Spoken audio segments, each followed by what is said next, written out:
Shadows in the Alley, Episode 2, The Echo Under Neon. The rain did not stop. It only learned new rhythms. Lena Cross lay awake and listened to it hiss along the window frame like a secret being told through clenched teeth. She had let Maria Varga walk into that rain. She had written a report that said the suspect fled. And now the city hummed as if it knew. At 4 a.m., the buzzer rasped. A package waited on the stoop, damp cardboard, no return address. Inside, a cassette tape, a short length of silk cut from a scarf, and 5 Polaroids, one of the professor in the alley, one of the judge, and 3 overexposed and black. All had the symbol, the curling question mark, on the back. Lena slid the tape into an old player on her counter. Static. Then a saxophone, aching and low. 4 bars, a hiccup, and the same 4 bars again. The exact phrase the club jukebox had been moaning the night they found the singer. A message. Or a taunt. Or both. By 9, Internal Affairs had her in a room where the clock ticked like a metronome for bad choices. Sergeant Dolan, square jaw, paper-thin patience, read the report aloud as if hoping repetition would conjure a new ending. You pursued the suspect up Irving. She vaulted a fence. You lost visual behind a warehouse. That's what I wrote, Lena said. Dolan steepled his fingers. And the retired detective you were staking out? Woke to find his windows intact. Door locked, the security camera pointed at the floor and unplugged. Neat trick for a fleeing suspect. Almost like someone nudged the investigation toward a dead end. Internal Affairs stayed silent, recording the conversation. Jensen sat along the wall, notepad shut, eyes on the table. He had shaved too close and missed one nick under his jaw that gleamed like a tiny drop of mercury. He did not look at her. Maybe the camera fell, Lena said. Maybe, Dolan said. Or maybe we've got a detective who thinks she's the only conscience this city needs. She kept her voice even. Do I have counsel here or a closing argument? Dolan smiled with half his mouth. You've got Wednesday. Come back with everything you've got on Maria Varga. He handed her duplicate copies of what was in the parcel on her stoop. Identical, except they were stamped with the department's archive number. Her stomach tightened. Whoever had left her the parcel had also slipped this into evidence first. Someone inside reached out. Or reached in. Internal Affairs stared at their recorder as if it was about to speak. Jensen stayed silent. Dolan's expression spoke for them all. Seems we all have a date on Wednesday, Lena said, standing to leave. I'll make a note in my diary. I wouldn't want to forget. On the street, the rain faded to a thin sift. Lena stared down at the neon-lit puddles. She called Marco Ruiz. No answer. She walked to the bar where she had found him before and called again. The ring from his phone drifted from the bar, along with the stench of bleach and apology. The owner of the bar, a man with a belly like a barrel and a face like stone, said he'd opened at 11 and found Marco slumped. Left him to sleep it off. Ruiz was in the same booth as the previous night, slumped forward with his head on the table. His right hand half gripped a glass with a ring of last night's whiskey circling its bottom like a calendar with only one day worth marking, Ruiz's last. Lena held a gloved finger to his throat. No pulse. No answers to her questions she needed to ask. She called it in. Forensics came, took samples and Ruiz's body and left. It would be quick to guess and slow to prove. Maybe a stroke from all the drink, they had said. Maybe, she thought. She stood by the entrance to the bar, crime tape behind her, the last few days churning through her mind. Her eyes caught a movement at the back alleyway. A shadow wanting to be seen. Maria, she thought. She followed the shadow into a service alley, gun low. Water ran along the gutters like strings of metal. A woman stepped out from behind a dumpster. Not Maria. Younger. Hair tucked under a cap, hands open and empty. No need to shoot, the woman said. I'm the one who mailed you the tape. Name, Lena asked. Call me Finch. Everybody else does. You work for who? Records. Basement stuff. The parts they swear are sealed. You lean hard enough on a locked door, detective, you learn which hinges squeak. Lena slid the gun away but did not soften. Marco's dead. I know. Finch looked like she had not slept in a very long time. They're tightening the circle. Who is they? Finch's mouth tightened. The task force didn't die 20 years ago. Nor did it retire. Nor is the detective you saved the last one. It got promoted, expanded. It learned to move without paperwork. They call themselves the Registry now. City Hall contracts. Private security bids. The works. You have proof, Lena asked. Finch glanced up the alley where daylight tried and failed to push through the clouds. I have names on contracts. I have odd payments to shell companies with familiar initials. I have one photo of your partner meeting a man he calls uncle even though they don't share a face. Jensen, Lena said. It came out flat, no accusation. Finch nodded once. He looks tired of you. Tired men do rash things. What do you want? Lena asked. For you to live long enough to decide which ghost you're going to chase. Finch paused, then, as if she was revealing the secret of eternal life, Box 17. Basement level. Archive building on Wabash.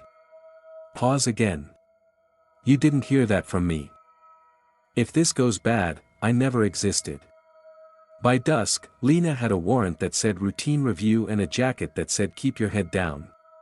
The archive building hummed like a hive, its fluorescent lights turning everyone into versions of themselves that forgot how to sleep. Box 17 waited behind a chain-link door. The clerk swiped a card and left her to it, because everyone in the building had learned to leave detectives alone when they looked like weather about to break. Inside the box, cassette duplicates. Polaroids. Typed memos where ink had bled into the fiber like bad truth into rumor. A ledger page tore halfway down, then resumed on a second sheet with a different typeface and a faint coffee ring. Someone had replaced part of the record. Not sloppy. Not neat. Confidence. She found a list labeled community partners. Under it, closed shops and burned-out storefront addresses. One entry made her breath hitch, Varga's Groceries. A red pen check beside it. The margin note said, evaluate asset risk. Another folder, photographs of the old task force celebrating in a back room of a restaurant. Glasses raised. Coats off. A man at center with a face like a well-punched ticket. Deputy mayor at the time. Now he was something else. The city had a way of promoting its ghosts. There was no symbol in the files. Not once. Not a chalk curl. Not a question mark. That mark belonged to someone newer or someone outside. It belonged to a person who wanted her to follow. Footsteps came soft and then not. The chain-link door rattled. Evening Cross, Jensen said. He stood just inside, rain still clinging to his coat, notepad already out, as if paperwork made a shield. Dolan wants to see you. I'm busy, she said.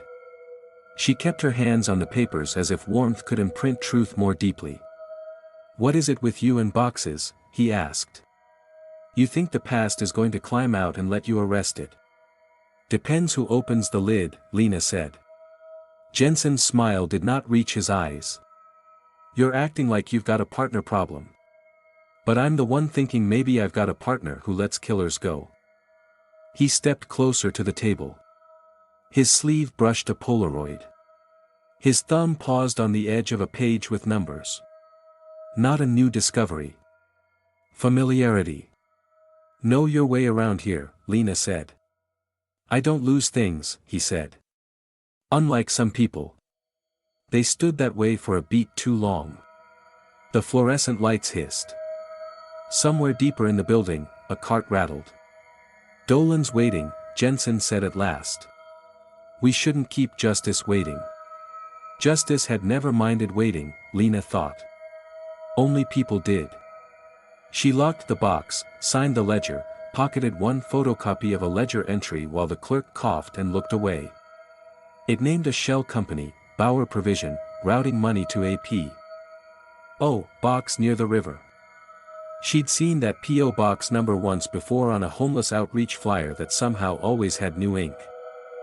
Dolan did not bark when she walked in.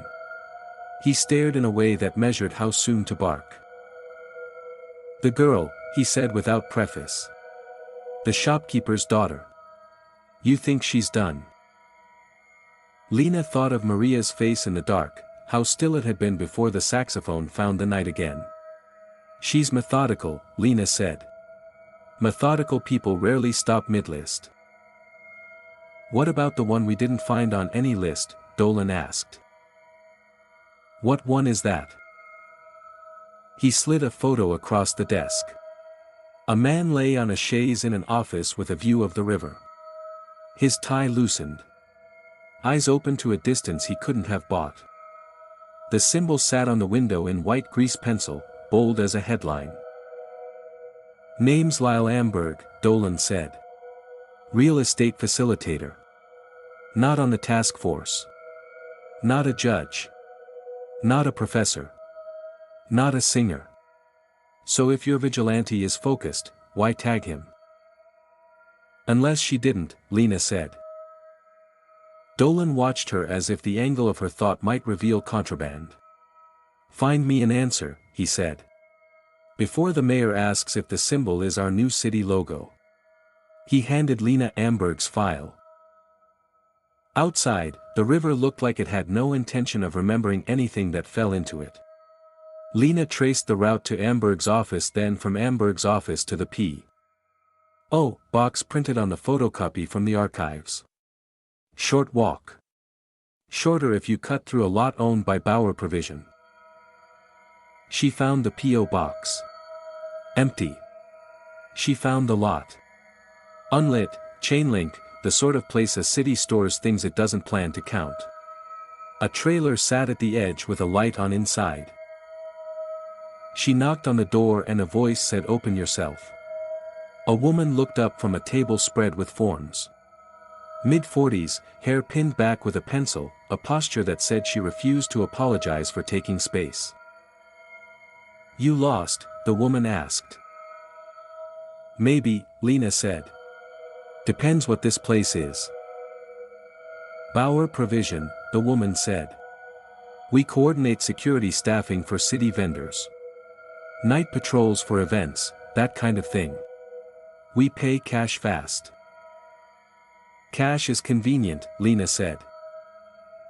"Cash keeps the lights on," the woman said. "I'm Ray Bauer." The name hit like a light flicking on in a room Lena did not know she had entered. Bauer. The ledger. The P.O. box. Ray studied her. "You're a cop. You've got that look like you'd rather be somewhere you can't go." "I'm looking into the registry," Lena said. "Never heard of it," Ray answered, too quickly. "Maria Varga." Lena said. "You heard of her?" Ray's expression did not budge. "No." "You ever hire a guard named Lyle Amberg?" Lena asked. Ray's eyes shifted once to a file, then returned as if nothing had happened. "We don't hire," she said. "We subcontract." "Convenient," Lena said. She let the silence sit until it scraped. "If someone was using your company to wash payments, would you even know?" Ray exhaled through her nose. "You trying to make me a villain, detective, or a witness?"